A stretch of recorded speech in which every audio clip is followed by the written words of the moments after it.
Aqui no estúdio em São Paulo estamos com o coronel da reserva da Polícia Militar, José Vicente. Ele é especialista em segurança pública. Muito bom dia, coronel. Bom dia. Obrigada mais uma vez pela presença. Bem, nós ouvimos o governador e uma das reivindicações do comando grevista é justamente a anistia de todos os policiais que participaram desse movimento.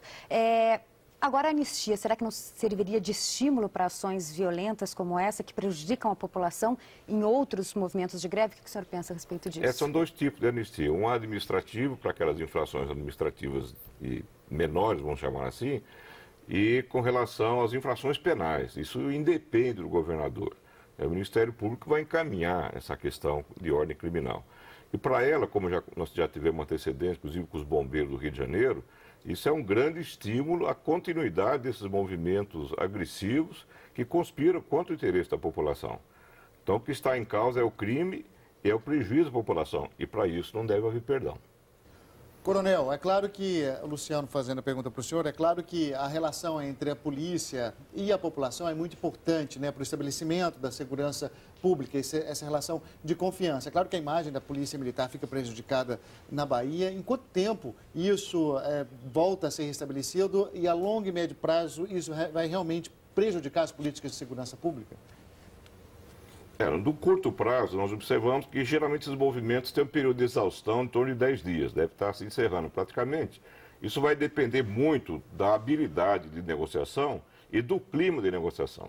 Então, por exemplo, ameaçar lideranças de ir para presídios federais, onde estão Fernandinha, Beira-Mar e outros criminosos, é criar um clima muito ruim para a negociação, inclusive o mal-estar perante as polícias de todo o país.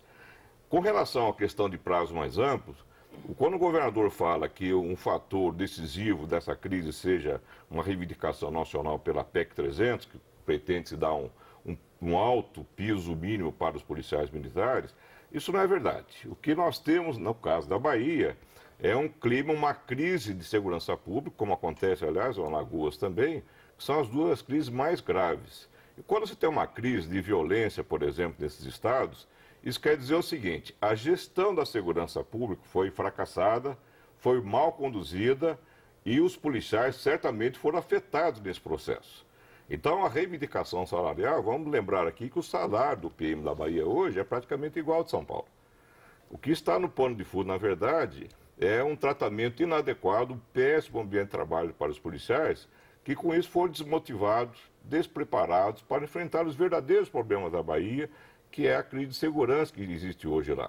Quando você tem uma crise instalada como essa, e vem já de longa data, basta aparecer um fósforo desse barril de gasolina para que ela se inflame.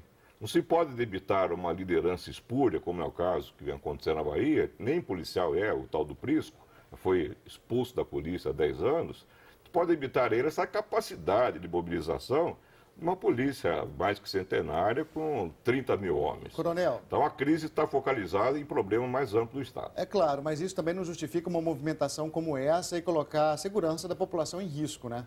Claro que o direito de greve é um direito legítimo, mas não numa dimensão como essa e nem muito menos envolvendo aqueles que são responsáveis pela segurança de um Estado. Sim, por isso que não se pode perdoar, anistiar pessoas que participam desse movimento.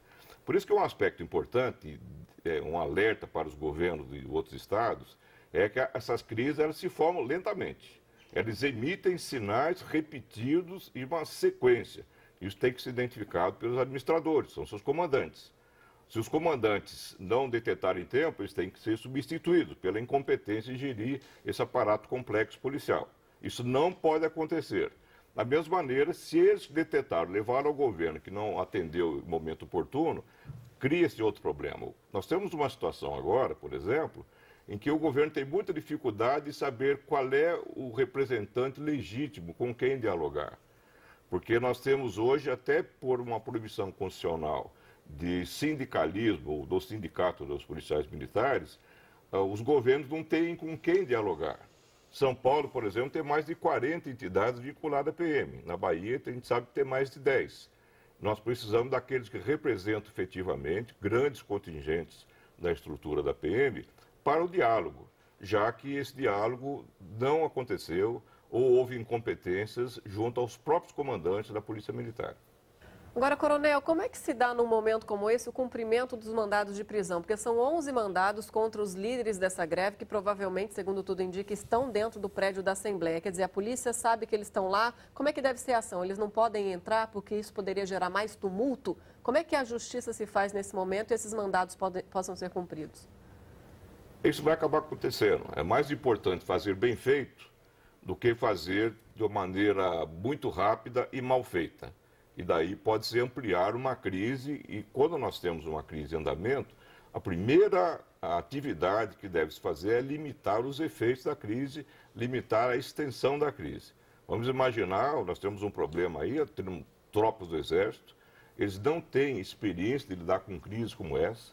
Vamos lembrar aqui que quando nós tivemos um caso de reintegração de posse crítica no estado de São Paulo, todos os policiais militares, com pequenas exceções, estavam desarmados.